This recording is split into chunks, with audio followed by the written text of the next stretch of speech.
Very good evening everyone. कैसे हैं आप सभी लोग? काफ़ी अच्छे होंगे उम्मीद करता हूँ। हेलो, हाय सभी को। जल्दी से सेशन में आ जाइए, सेशन स्टार्ट हो गया है। तो आपका अपने YouTube channel learning by doing में आपका स्वागत है। और आप लोगों ने अभी तक हमारे चैनल सब्सक्राइब नहीं किया, चैनल को सब्सक्राइब कीजिए और बेल आइकन को प्रेस कीजिए। तो चलिए अपना हिंदी ट्यूटोरियल का हम डिस्कशन स्टार्ट करते हैं आज का। तो अभी क्या है, टाइम है अपना सीखने का, तो हम डेली कुछ ना कुछ सीखते ही रहते हैं।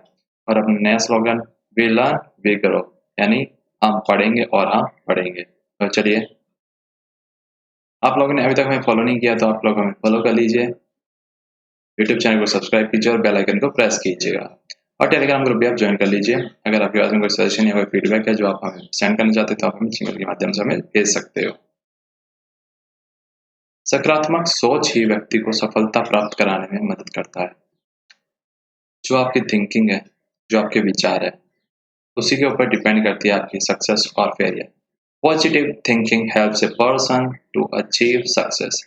जितने ज़्यादा आपके सकारात्मक और पॉजिटिव विचार होंगे, जो सोच होगी, उतना ही चांसेस ब्राइट होता है कि आप वो चीज़ अचीव कर पाएँ और वो चीज़ हासिल कर पाएँ। तो चलिए, आज का ये था मोटिवेशनल कोट। उम्मीद करता हूँ आप सभी लोग अपनी लाइफ में हमेशा पॉजिटिविटी बना के रखेंगे और कुछ ना कुछ डेली सीखते रहेंगे, क्योंकि वी लर्न वी ग्रो। हम पढ़ेंगे और हम पढ़ेंगे। तो आज की पहली वोकैब है आज की एमिड, मतलब बीच में, यानी कहीं मिडल में आप फंस चुके हो, surrounded by, in the middle of. Uncertainty यानी अनिश्चितता, the state of being uncertain, मतलब अनसर्टेनिटी का जैसे एग्जांपल के तौर पे समझ सकते हैं। आपने सामने वाले से कुछ कहा कि हम वहां चलेंगे घूमने के लिए, लेकिन सामने वाले ने आपको रिस्पॉन्स नहीं दिया कि पता नहीं चल भी सकती हूँ या नहीं भी, तो उस केस में हम क्या बोलेंगे, अनसर्टेनिटी है यानी अनिश्चित है। अगर उनका मूड अच्छा हुआ तो वो आपके साथ चल भी सकते हैं, और मूड अच्छा ना हुआ तो वो मना भी कर सकते हैं आपको।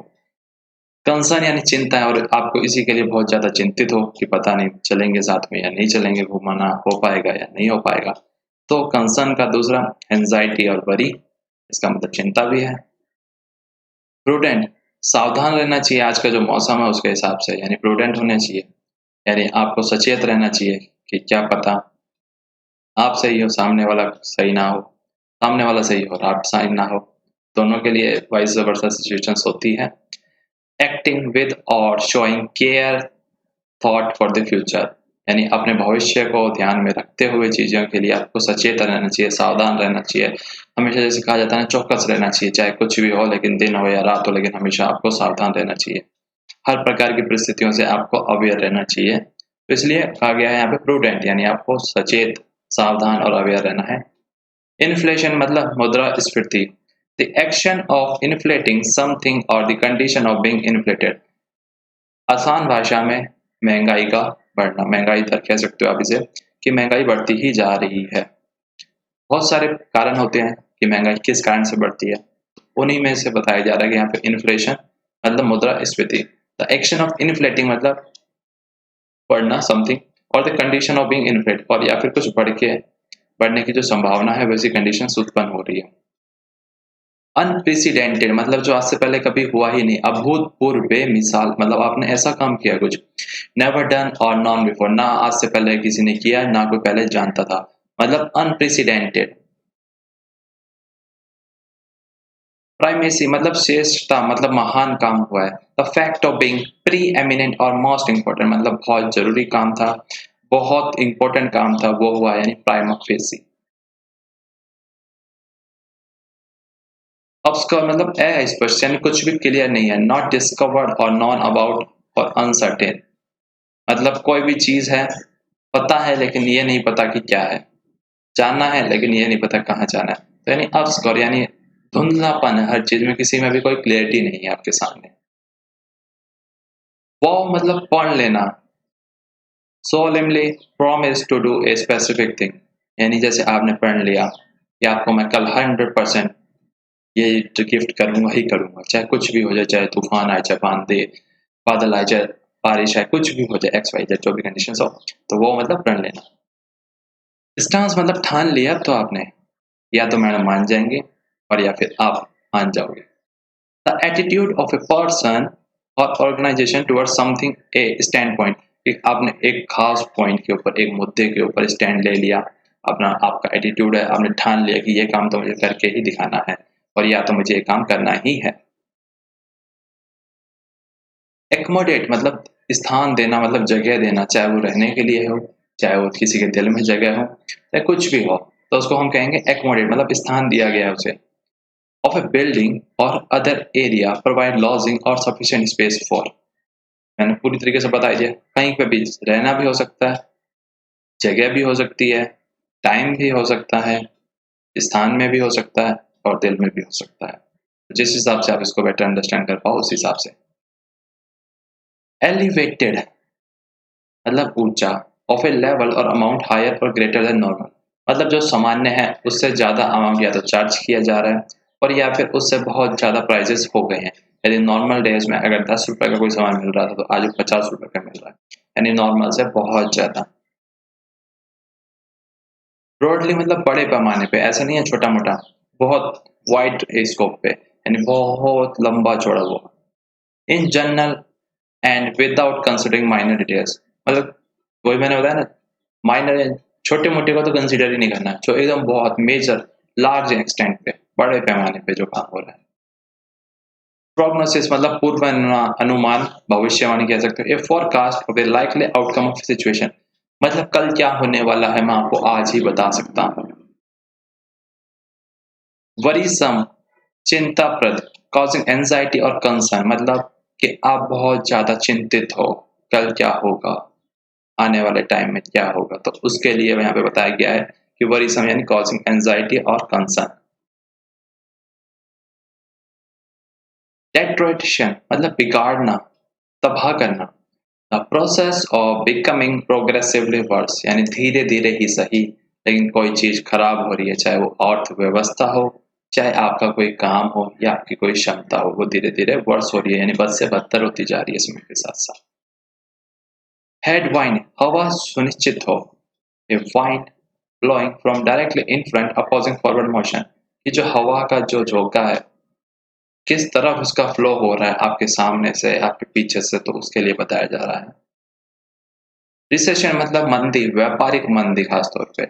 A period of temporary economic decline during which trade and industrial activities are reduced, खास तौर पे ऐसा अस्थायी समय अर्थव्यवस्था के लिए जिस दौरान जो हमारा व्यापार होता है और जो हमारी रोजमर्रा की इंडस्ट्रियल एक्टिविटी होती है वो उनमें कमी दर्ज की जाती है। पोजिट किसी स्थिति में रखना, पुट फॉरवर्ड एज फैक्ट और as a basis for argument, मतलब जो आपके तर्क हैं, जो आपकी सोच है, जो विचार है, वो सामने वाले के सामने रखना। स्किट मतलब किनारा करना, एक स्कर्ट होता है जो गर्ल्स पहनती है, दूसरा स्कर्ट है किनारा करना किसी चीज से, कोई मुद्दा चल रहा है लेकिन आपने वो बीच में ही आप उसको छोड़ के टक। गो राउंड और पास्ट द एज ऑफ, यानी आप उससे हट चुके हो, साइड हो गए हो। अनटेंजर मतलब सुलझाना किसी चीज को, यानी कोई मैटर है जो काफी टाइम से अनसुलझा था और या फिर काफी ज्यादा सीरियस मैटर है और या फिर आपके लिए वो मायने रखता है, तो उसको अनटेंजर करना यानी उसको सुलझाना। फ्री फ्रॉम टेंजर और ट्विस्टेड स्टेट, यानी अब जो उसकी स्थिति है उससे उसको फ्री कर देना, यानी उसको सुलझा देना। किंक मतलब एक ऐसी गुत्थी जो पहेली बन गई है, जो समझ नहीं आ रही है। जैसे अभी हाल ही के जो दिनों में जो चल रहा है सुशांत सुसाइड केस का, कि वो क्या हो गया है उसमें, कि इसमें कौन कौन कैसे कैसे सर्कमस्टांसेस उत्पन्न हो रही है। ए शार्प ट्विस्ट और curve in something that is otherwise straight. Moot मतलब रखा, रखना। रेज एक क्वेश्चन और टॉपिक फॉर डिस्कशन, यानी किसी पटल के ऊपर, किसी टेबल के ऊपर, किसी डिस्कशन फोरम के ऊपर, या तो आपने कोई आइडिया दिया और या फिर कोई क्वेश्चन है या टॉपिक है जिसके ऊपर कोई डिस्कशन होना है, वो आपने वहां पे रखे, अपने विचार व्यक्त किए हैं वहां पे, या आपकी क्या राय है वो आप जानना चाहते हो, तो उसके लिए हम कहेंगे इसको मॉड। डिवास्टेशन मतलब तबाही का मचना, बहुत ज्यादा तूफान आ जाना। ग्रेट डिस्ट्रक्शन और डैमेज यानी बहुत ज्यादा विनाश होना। ऑनर्स मतलब दायित्व, जिम्मेदारी, something that is once duty और रिस्पॉन्सिबिलिटी, कि आपकी क्या फर्ज बनता है, क्या जिम्मेदारी बनती है आपके देश के लिए, आपकी सेहत के लिए, आपके स्वास्थ्य के लिए, आपके परिवार के लिए, तो आपकी क्या ऑनर्स है अपनी फैमिली के लिए भी। तो ये थी हमारी आज की वोकैब्स, उम्मीद करता हूँ काफी कुछ आपने नया जाना होगा। तो आइए जानते हैं आज का इस आर्टिकल को कि आर्टिकल में क्या बताया गया है। तो आज का आर्टिकल का जो टाइटल है कहा जा रहा है अलर्ट एमिड अनसर्टेनिटी, यानी सचेत रहना है जो अनिश्चितताओं का दौर है उसके बीच में। यानी अभी कुछ भी सर्टेन नहीं है, ना हमारी इकोनॉमी, ना कोरोना वायरस, ना हम। तो इन सब के बीच में हमें सबसे ज़्यादा सचेत रहना है, स्वस्थ रहना है और ना केवल खुद का ध्यान रखना है, अपने परिवारजनों का भी ध्यान रखना है और अपने आस-पास होने वाली हर गतिविधि के बारे में हमें अवेयर यानी अवगत होना चाहिए। द आरबीआई होल्ड, जो आरबीआई है, होल्ड करता है interest rate sitting concerns about inflation outlook, यानी जो मुद्रास्फीति की दर को देखते हुए आरबीआई ने जो ब्याज की जो दरें हैं उसके ऊपर जो चिंताएं व्यक्त करते हुए जो इंटरेस्ट की रेट है उसे अभी होल्ड करके रखा हुआ है, यानी उसे ना अभी बढ़ाया जा रहा है और ज्यादा और ना अभी कम किया जा रहा है और ज्यादा। RBI has prudently decided to keep its powder dry for now। RBI ने क्या है सावधानी पूर्वक यह सोचा, यह विचार किया और यह निर्णय लिया कि वो जो उसका पाउडर है वो अभी ड्राई ही रखेगा, यानी जो यथास्थिति है उसी को बरकरार रखेगा। सेटिंग द एक्सट्रीम अनसर्टेनिटी, ये कहते हुए कि अभी क्या है बहुत ज्यादा अनसर्टेनिटी है, अनिश्चितता है बाजार में। That characterises the current outlook, और जो यह बताता है जो करंट आउटलुक है, जो नजरिया है किसका, इन्फ्लेशन के प्रति यानी महंगाई के प्रति और इकोनॉमिक यानी हमारी अर्थव्यवस्था की जो गतिविधियां चल रही है उसको देखते हुए उसने अभी यथास्थिति यथापूर्ण कह सकते हो जो एज इट इज चीजें हैं वो की वही रखी है। ऑब्जर्विंग, और यह ऑब्जर्व यानी यह निगरानी करते हुए डेट द अनप्रेसिडेंटेड शॉक, यानी जो पहले कभी हुआ ही नहीं इस प्रकार का कोई झटका फ्रॉम द पेंडेमिक जो हमें मिला इस महामारी के दौर से, has left the economic stress, इसने हमारी इकोनॉमी को यानी हमारी अर्थव्यवस्था को पूरी तरीके से हिला के रख दिया, स्ट्रेस कर दिया यानी कमजोर कर दिया। आरबीआई सेट, और आरबीआई ने कहा डेट वाइल जबकि the monetary policy committee recognise the primacy of supporting a recovery, वो क्या है, वो कह रही है उन्होंने जाना पहचाना कि अब जरूरत है एक सपोर्ट करने की और रिकवरी को वापस हासिल करने की। इट वाज नेसेसरी, और खास तौर पे जरूरी है, mindful of inflation targeting mandate, लेकिन जो मैंडेट है यानी जो दिखाई दे रहा है सामने हमें इन्फ्लेशन का, उसको भी ध्यान में रखते हुए ऐसे सब काम कदम उठाने की जरूरत है। द पिक्चर ऑन प्राइसेस, और अगर हम एक बार नजर डालें जो हमारे आंकड़े हैं, is clouded by many uncertainties, यानी वो बहुत सारी चीजों से जो दाम है वो बढ़ते ही जा रहे हैं। वाइल द प्रोविजनल, और जो अभी कहा जा रहा है कि जो प्रोविजनल आंकड़ा है यानी कि जो एक्चुअल नहीं है, CPI inflation reading of 6.1% had edged over the upper bound of the mandated medium-term goal of 4 plus minus 2%, यानी जो 4 प्लस परसेंटेज ज्यादा प्लस में हो सकती थी और माइनस यानी 2% कम भी जा सकती थी, वो बढ़ गई है इन्फ्लेशन जून वाला 6.1% से। Spike in food prices as well, और खास तौर पे दर्ज किए जा रहे हैं, देखा जा रहा है जो खाने पीने की चीजों की वस्तुओं के दाम है वो उनमें भी वृद्धि दर्ज की गई है। As cost push pressure from high transport fuel and raw material prices are combining to underscore the inflation outlook, और कहा यह जा रहा है जो कीमतें हैं ट्रांसपोर्ट के यानी जो पेट्रोल डीजल की कीमतें लगातार बढ़ती जा रही है, रॉ मटेरियल के दाम बढ़ते जा रहे हैं, यह सभी चीजें जब उनकी लागत बढ़ेगी तो वो अपनी लागत को रिकवर करने के लिए उनके प्राइस भी बढ़ा रहे हैं। तो वही यहाँ पे बताया गया कि जब हमारा रॉ मटेरियल और जो उसके साथ में जो हमें नेसेसरी चीजें होती है जैसे फ्यूल वगैरह, तो अगर उसके दाम बढ़ रहे हैं तो जो चीजें हैं खाने पीने की वो भी महंगी होती जा रही है। और अभी तक क्या हर चीजें एक प्रकार से अस्पष्ट है यानी कुछ भी क्लियर नजर नहीं आ रहा। वो विंग टू एंश्योर, और कहा यह जा रहा है कि जो पढ़ लिया गया कि एंश्योर किया जाएगा यानी सुनिश्चित किया जाएगा दैट द पॉलिसी, जो हमारी नीतियां हैं, स्टांस रिमेन्स एक्मोडेटिव, यानी वो उसमें जगह दे पाए, स्थान दे पाए और सब चीजों को सही कर पाए। As for as long as needed to revive growth, जितनी ज्यादा हमें जरूरत है उतनी ज्यादा हमें ग्रोथ मिल पाए। Governor Shaktikanta Das emphasized that RBI was ready to act on rates once a durable reduction in inflation was cited। RBI तैयार है और फोकस कर रहे किसके ऊपर, मार्केट के कंडीशंस के ऊपर, और वो एकदम से रेडी है एक्ट करने के लिए रेट्स यानी जो दर होने वाली है इंटरेस्ट की और जो मार्केट के हिसाब से एक बार जो ड्यूरेबल यानी जो लगभग जो कमी है महंगाई दर में वो थोड़ी सी कम हो जाए और चीजें थोड़ी सी नॉर्मल हो जाए, जैसे ही वो होंगे तो आरबीआई भी अपने जो पॉलिसीज वगैरह है जो रेट्स है वो तुरंत आपको अनाउंस करके बताएगा कि क्या कम होने वाला है और क्या बढ़ने वाला है।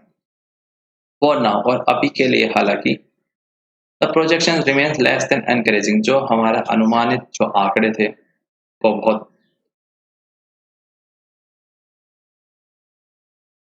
उनसे हमें क्या है अभी तक बहुत कम हासिल कर पाए और जो हमें बहुत कम मिला, और यह हमारी एनकरेजिंग यानी बढ़ा नहीं रहा है, ये हमें डिक्रीज कर रहा है। The latest round of house hold, और जो अभी हाल ही के जो ताज़ा राउंड है हाउस होल्ड का, expectations of price gain in an RBI survey shows that consumer expect inflation to remain elevated in the near term, a finding that RBI assessment broadly backs। और कहा यह जा रहा है जो आरबीआई ने अभी सर्वे करवाया था उसमें यह दर्शाया गया कि जो कंज्यूमर्स हैं यानी जो उपभोक्ता है वो उम्मीद करके चल रहे हैं, यानी उनका ऐसा मानना है कि आने वाले समय में जो महंगाई है वो अभी और बढ़ने वाली है, और इसीलिए आरबीआई को भी अब इसके ऊपर ब्रॉडली यानी विस्तार यानी व्यापक तौर पे चीज़ों को असेसमेंट यानी निगरानी रखने की बहुत ज़्यादा ज़रूरत है, और इनका कोई उपाय है तो वो सुझाने की और निकालने की ज़रूरत है। Prognosis on the economy is also worrisome, और जो हमारी यानी भविष्यवाणी की गई है, यानी जो फ्यूचर बताया गया है अर्थव्यवस्था का, वो भी एक चिंता का विषय है। व्हाइल द आरबीआई, जबकि आरबीआई एक्सपेक्ट यानी मान रहा है, सोच रहा है कि जो रूरल की यानी जो ग्रामीण जो अर्थव्यवस्था है to turn in robust recovery on the back of a strong showing by agriculture, कि यानी अब हमारी अगर अच्छी कृषि होती है यानी फसलें हमारी अच्छी होती है तो हमारी जो गाँव की जो अर्थव्यवस्था है, जो वहाँ का जो इंफ्रास्ट्रक्चर है, जो वहाँ की हमारी जो इकोनॉमी है वो काफ़ी ज़्यादा स्ट्रॉन्ग हो जाएगी और वो फिर से एक प्रकार से ताकतवर इकोनॉमी बन के उभरने वाली है। A deterioration in consumer sentiment in the central bank July survey undermines the prospects for more broad-based revival in domestic demand।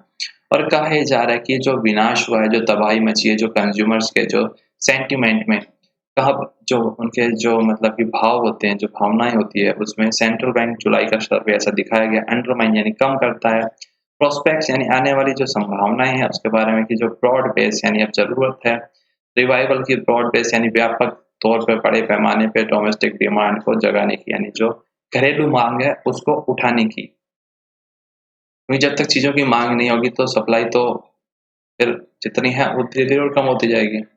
Additionally, और इसी के साथ में external demand faces headwinds from a world economy in recession and as a global trade shrinks, और साथ ही साथ जो external यानी जो बाहर की जो मांग है वो भी अभी क्या वर्ल्ड इकोनॉमी में भी पूरी तरीके से मंदी चल रही है, जो कोरोना वायरस भी और बहुत सारे फैक्टर्स हैं, तो उसको भी धीरे-धीरे क्या अभी जो हालात है उसको भी सुधारने की अभी क्या है ज़रूरत हमें फेस आ रही है।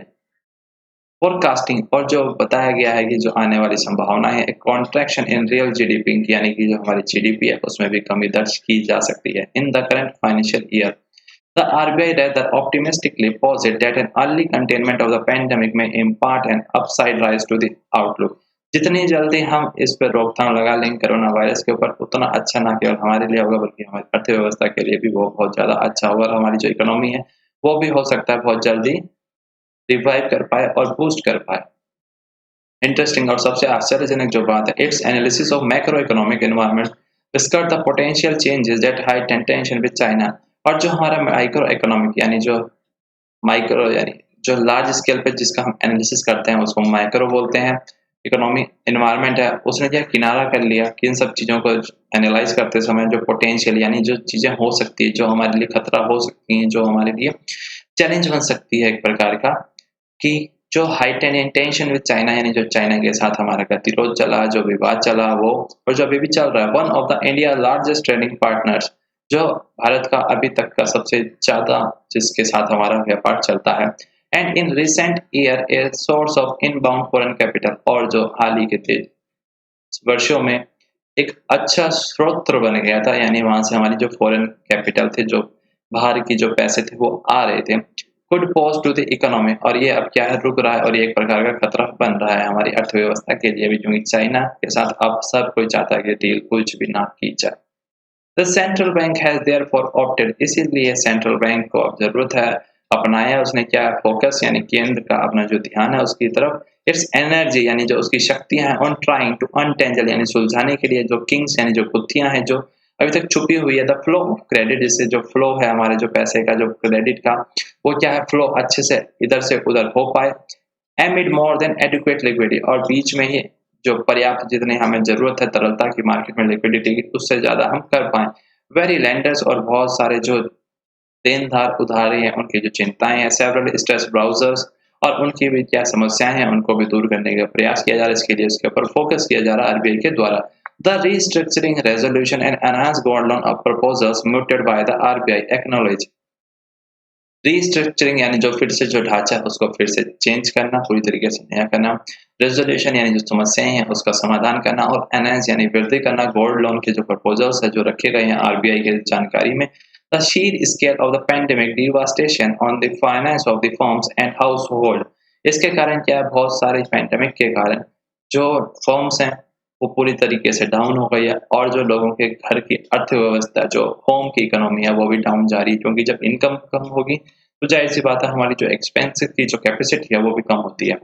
The honest now is on और जो रिस्पॉन्सिबिलिटी है वो क्या है गवर्नर दास टू एंश्योर करने के लिए स्टेबिलिटी ऑफ फाइनेंशियल सेक्टर यानी अब स्थिरता लाने की अब जरूरत है और इसके लिए उनकी जिम्मेदारी है कि क्या जो फाइनेंशियल सेक्टर है उसको बचा के रखा जाए as long terms are reset to protect otherwise viable business कि जो लॉन्स की जो टर्म्स और कंडीशंस होती है उसको रीसेट किया जाए जिससे कि क्या बचाए जा सके ना केवल बिजनेस को ओवरऑल रन के लिए बल्कि जो हाउस होल्ड है उनको भी आगे तक सर्वाइव करने के लिए। Any harm to financial stability अगर कोई भी नुकसान पहुंचता है जो फाइनेंशियल की स्टेबिलिटी है जो खतरा है रिस्क है undermining the economy as a whole वो क्या पूरी इकोनॉमी यानी अर्थव्यवस्था एज ए होल के लिए एक प्रकार का खतरा है। तो जरूरत है अभी सब चीजों को जल्दी से जल्दी उनके ऊपर फोकस करके कंसिडर करके जितने भी उनके लूप होल्स हैं उनको ठीक करके और जितने भी इफ और बट चीजें वाली हो सकती है उनको सभी के ऊपर जो एक रेगुलेशन करके। तो ये था हमारा आज का आर्टिकल। उम्मीद करता हूँ आप लोगों को काफी कुछ नया जानने को मिला होगा और काफी कुछ नया सीखने को भी मिला होगा। तो आप लोगों ने अभी तक हमें फॉलो नहीं किया तो आप लोग हमें ट्विटर पे फॉलो कर सकते हैं, यूट्यूब चैनल को सब्सक्राइब कीजिए और टेलीग्राम ग्रुप को ज्वाइन कर लीजिए। अगर आपके पास में कुछ सजेशन या कोई फीडबैक है जो आप हमें सेंड करना चाहते हैं तो आप हमें यहाँ पे जीमेल के माध्यम से हमें सेंड कर सकते हैं। तो आज के लिए इतना ही, फिर मिलेंगे मंडे को, जब तक के लिए good bye, take care, bye bye.